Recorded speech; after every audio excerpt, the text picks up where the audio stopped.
Hey, hello, and welcome to 10-minute chats for the month of June. And for this month, we're joined by Zainab.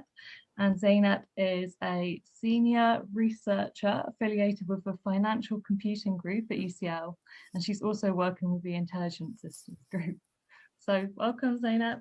And obviously, it's me, Beatrice, and Mar, as usual. Hi. So we thought it would be nice to start off by asking you if you could describe yourself in 3 words. Oh, in 3 words. Yeah, sorry, that's right. It's hard. Uh, okay, yeah, that is hard actually. Okay, researcher, woman, and what is the third? I don't know. Uh, I mean, researcher, woman, and uh, decision maker. Yeah, I like that. That's good. Yeah. That's better than me. I might have gone for like, I am Beatrice. Sorry. Oh, Oh my god. that. That's a good one. So I was wondering, have you sort of always worked in this field, or is this relatively new to you? No, I actually have a very interdisciplinary background. My first degree is in mathematics, and then Maybe. So it's mine. I then had a master's degree in information engineering, and then my Wow. PhD was from the bioengineering department of Imperial at the time, and then I have worked in the in the non-profit sector actually for a social studies institution as an executive person, and now I'm back in research trying to make sense of this type of background. The, Academia. What made you go back to academia? okay, maybe, well, I have actually always thought of myself being in academia. I never thought about an alternative career. So it was actually Okay. a disruption for me to move outside the academia after PhD. And I had a difficult, I think it's actually a relevant issue for this platform as well, because when I was close to finishing my PhD, I was really bothered the women's representation in academia, in the field, in engineering fields, and when I looked around me, basically, I felt that there's very little really chance in the long term to make contribute like in a more permanent way, in a long lasting way, as a woman, and especially, well, as a woman, as a foreigner in a way, because I wasn't born in England, and English is not my first language, and sort of in a number of ways I'm not part of the mainstream society here, so or globally. I mean, there are lots of issues for someone like me to be successful in the long run.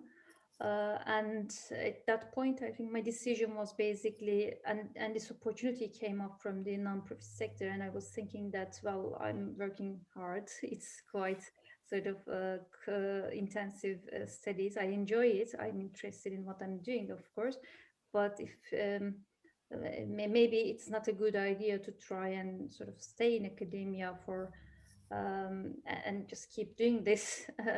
Instead, maybe it might make more sense to just try to use my skills and ambition and the time that I'm spending on important things in a field that can make direct contribution to the society. So that quicker contribution, basically, maybe inspiring like younger generation, trying to help with minority ethnic groups and their problems.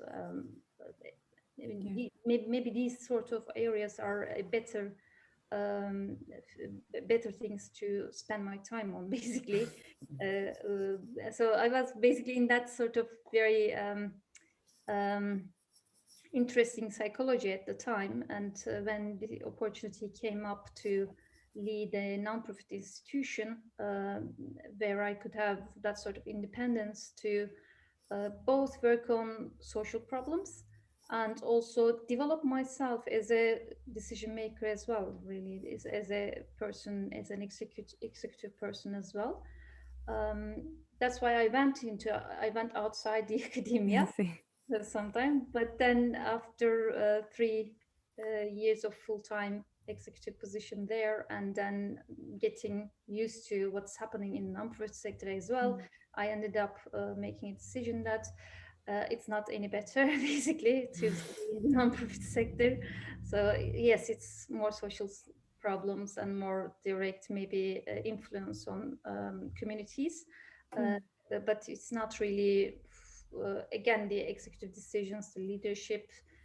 It's not very easy for women to be again very I mean go far further than I could go from in academia, in academic environments. And also well, I felt that my skill set is really underused in that area, and I'm not sort of developing myself in that sort of environment. So I felt that it's really I should go back to academia, but this time designing my own field of study. So you were telling us a bit about sort of your previous experience, and we were wondering if you could elaborate on sort of what those reasons might be why you felt like, being a woman from your background, you couldn't progress as far as you wanted to in academia or in the private sector, if that's okay. Sure. Okay, it was actually very data driven. Basically, in the department that I was part of, I was a member of, there were only two women senior lecturers, not senior actually. One was an English woman, and the other one that was recruited was an American. Um, I also, like, generally in the in my literature reviews, and when I was trying to sort of sum up what the field has achieved, like altogether, I wouldn't come across many women names in time. But it's again, it wasn't the only reason. There were many other psychological factors, real physical factors as well that went into that decision. But this was. I mean, I had a real trouble as a woman, as a non-native English speaker woman, um, trying to find space in an engineering field that's predominantly sort of male. So far. That's so interesting, because I think we often think about sort of the lack of female representation in STEM, but it's often hard to sort of actually, I don't know, I feel like people think, well, it's not an issue because, you know, if there's more women coming up, then, you know, they're going to solve it the next generation. But I feel like what you've just said really is so clear of why that's not good enough, right? Yeah. In that it's all, you have to be able to see what you want to attain. Should be inspiring, trying to inspire more like schoolgirls to think about, imagine a future career in these sort of areas, fields. Because if you don't do that, then you end up with it's not just a women's representation issue. It's turning into problems. Actually, we are discussing how unfair the algorithmic systems are becoming, how the health applications are not able to detect women's health issues and may end up with decisions in life and death decisions that matters for all of us basically. So it's not just an issue of more women in STEM for the sake of it, or just getting the women's representation. It's really life and death issues that we are talking about. So it's crucial for our future, for humanity's future, basically, that we have this representation rights, these involvements in a better way as well.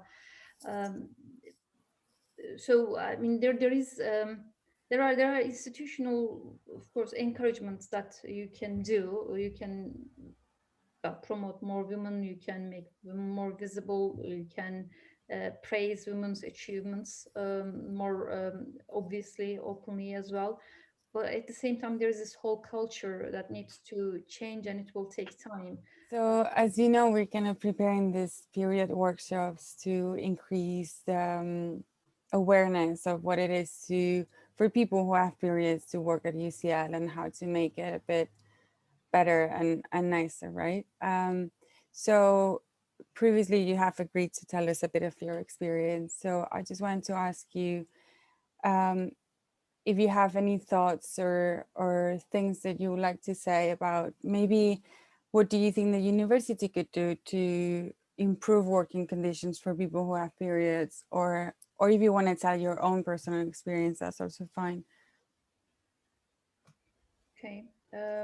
No, I think first of all, thank you for bringing this sort of almost campaign to UCLs to our department, because I think it's really very important issue and very important for women in this space as well, because it's very often used as an um, excuse to claim that women's the biological differences, basically the uh, biological differences are a clear reason for women to step aside from this sort of from certain areas, and this is one of those things, basically usually feeding into those sort of conversations. Uh, but at the same time, I mean, if we can see that actually women can be a really productive if they if things work fine, basically if the environment is designed accordingly, I'd say. Yeah, So for me, I feel really uncomfortable when at least 1 or 2 days per month uh, to for I mean for, to be alert all day. Basically, I think I am able to carry on with my duties, with my work as I intended. It usually doesn't affect much on the individual sort of exchanges, but overall, I do find it really useful to just find a space, lay down for half an hour, and then just refresh now and then come back to the work and carry on with my work. But in some cases, if obviously if you have got um, physical I mean, struggle. So if you're having cramps and so if you're having that kind of difficulty, then um, lots of women I believe would appreciate the time to I mean the opportunity to work from home. It's also a too outdated view that actually we have to sort of plan things around fixed times in the day, and the productivity and measure sort of productivity in parallel to the work hours, without really taking into consideration lots of things that are going not just for women, for everyone basically. yeah, uh, but it's part of the usual I mean natural process and it can't yeah. be basically just disregarded. Yes. Yeah, I feel very much what you're saying about I'm right now 2 days before my period, and I feel like I'm very kind of spacey, and the words that come right, I was like trying to make a good question. It's just like I don't know what I'm saying. uh, but so I totally understand. I do feel like if I let myself kind of like listen what my body needs at different parts of the cycle, then it is much more smooth and more like productive. I'm like I feel better with myself in general. No, absolutely. I totally agree with this, because I feel like if I'm sort of if I'm too tired or too distracted 1 or 2 days, then the following sort of immediately after that, I emerge as a much brighter person and Yeah, my refreshed and energy. yeah, So I think we'll end on a final question. It's kind of, do you have one salient piece of advice for us for sort of looking ahead? If we're just starting off, what would you tell us? I think really the most important thing as a woman that I found the most important for me is really try to detach um, from psychological, I mean, from mindsets that are holding us really back. Because I think, yes, there are lots of problems in the context, in the environments that we are in that affects our success, but really, well, the things that we can do to change the world are limited, basically. But we have got ourselves to improve and to change and to adapt to the circumstances in a better way, and really try and see, again, detached ourselves from the biases, from the mindsets that are holding us back. The more we do this, I think the world around us also starts to change. And That's good. Thank you. Okay, I'm going to bear that in mind. So Yeah, me too. Me I'm too. not sure, of course, if it's if I'm in position to advise, but yeah, that's what I feel. Okay. Right. Yeah. Thanks. So thank you so much, Lena, for this very interesting 10-minute chat. Thanks a lot. Okay. Thank you. Bye bye. Bye.